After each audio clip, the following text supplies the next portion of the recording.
And by then, Gus Dur became the president or the general chairperson of Nahdlatul Ulama. And Gus Dur initiated a series of dialogue, of interfaith dialogue.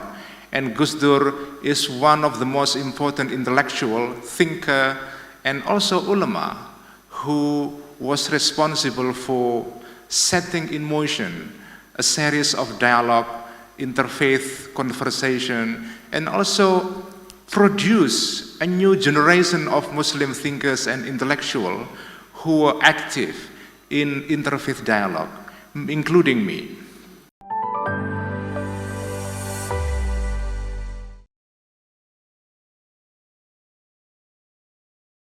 Assalamualaikum warahmatullahi wabarakatuh.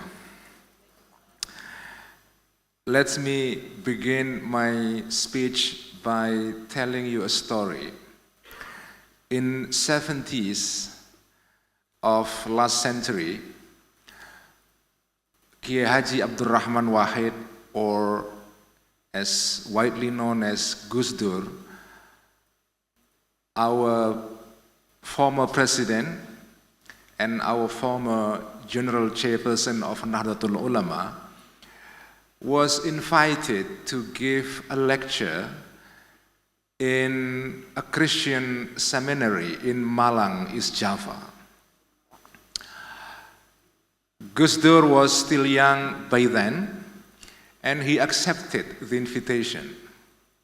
So he went to this Christian seminary in Malang, in East Java, and gave a lecture or presentation about Islam.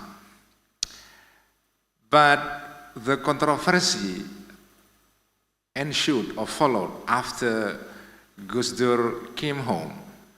News spread out about his going and visiting and giving a lecture in Christian seminary. Some traditional ulama or cleric of our organization objected very much to Gus Dur giving a lecture in Christian seminary. That was in 70s.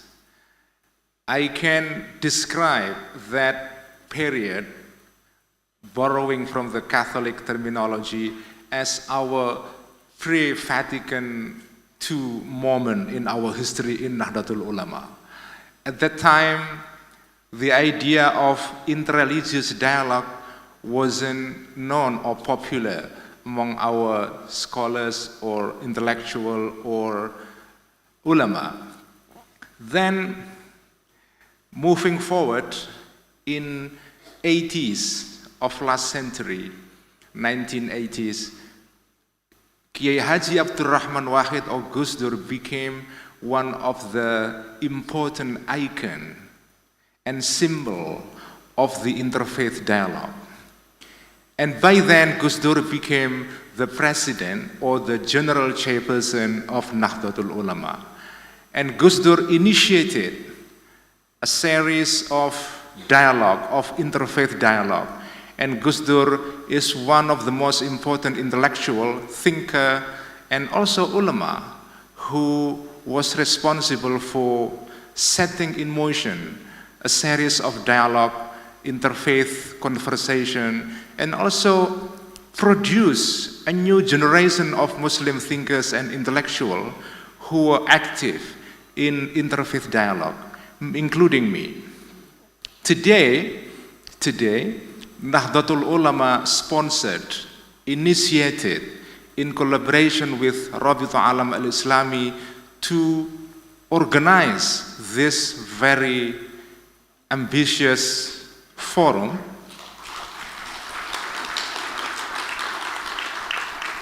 to bring together leaders from different faith, tradition, religion, to sit together in Bali, in the land of God, as local say. This is the land of God. Can you imagine the journey from 70s to 2022? The journey from Gus Dur being criticized because of giving lecture in Christian seminary to today, this morning, the same organization, the same ulama, and today we see this forum. I think this is a quite remarkable journey. I would say that this is a Copernican revolution or Copernican leap from 70s to 2022. So our leaders, Kiai Yahya Stakuf, for me or for us in Nahdlatul Ulama, is the continuation of this journey. He initiated this forum believing that Islam and all religion can contribute to solve the current problem that we face in modern time. Starting from August this year, Nahdlatul Ulama launched a project called Halaqah Fikih Peradaban. The goal is to encourage the ulama, our ulama who are affiliated with Nahdlatul Ulama, to do what some Muslim thinkers in Arab countries call i'adatul qira'ah, or rereading, namely rethinking our tradition and recontextualizing our tradition in the light of our current social, cultural, political, and economical context. Ladies and gentlemen, Muslims are not alone in encountering the challenge posed by modernity. The challenge can be summed up in the following question: how far can we be still anchored and rooted in our tradition without losing relevance in modern society? How can we be Muslim or Jews or Christian, Hindus, Buddhists, etc., in the sense of being faithful, loyal to our tradition, and yet remain relevant in modern society? Or, as some Arab Muslim thinkers in Middle East term it, as the mushkila, the challenge of al-asala wal-hadatha. That's the biggest challenge of Muslim today. Jews, Christian, and Muslim, I name only these three religions since they share common ancestry.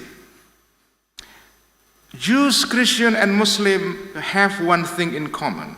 They inherit textual tradition in the form of exegetical corpus called tafsir, produced by religious scholars or ulama of a span of centuries in the past.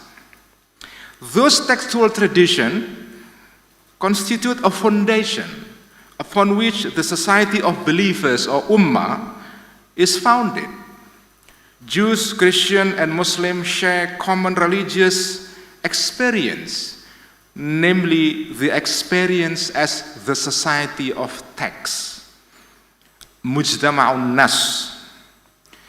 Scripture, which literally means a written document or written thing, lies at the heart of Jewish, Christian, and Muslim religious and spiritual life.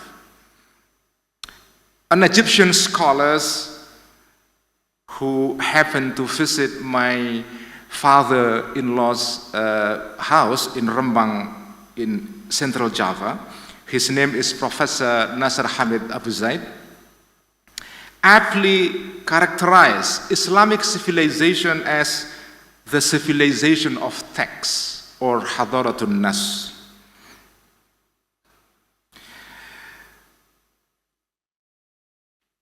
In a nutshell, we cannot understand the mechanic of Islamic society or other religious society, including Christian and Jewish, without paying serious attention to the texts around which Muslim life revolve.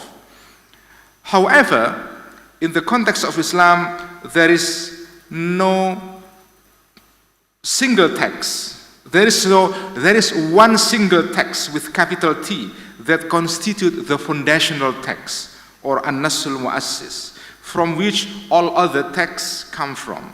And that is the Quran and Sunnah, or the prophetic tradition.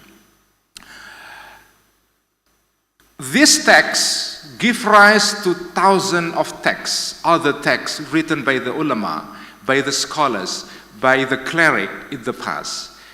And this thousands of texts in the form of exegetical corpus that explain and interpret the Quran and Sunnah became the foundation of the Muslim life throughout the centuries.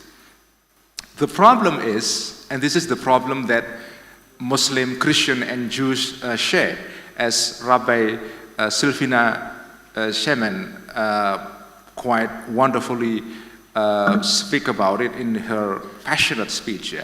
The problem is that these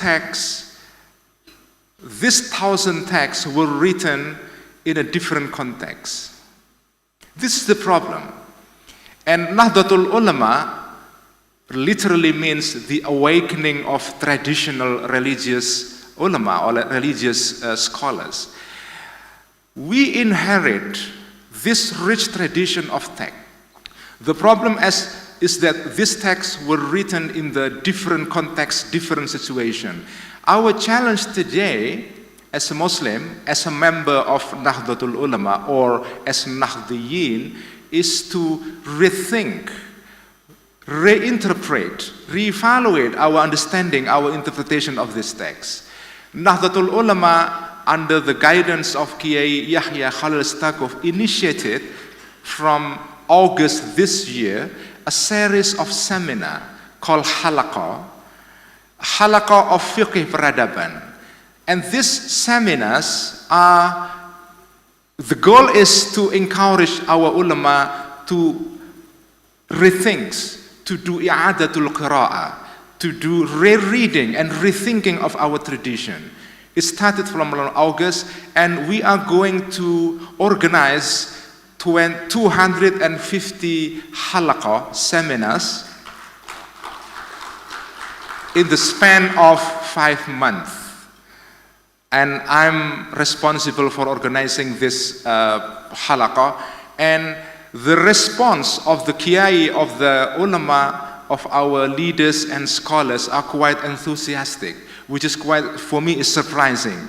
There is no moment of ulama questioning me or Kiai Yahya why organizing this seminar or this halaqah, because this halaqah is trying to criticize and also contextualize and rethink our tradition.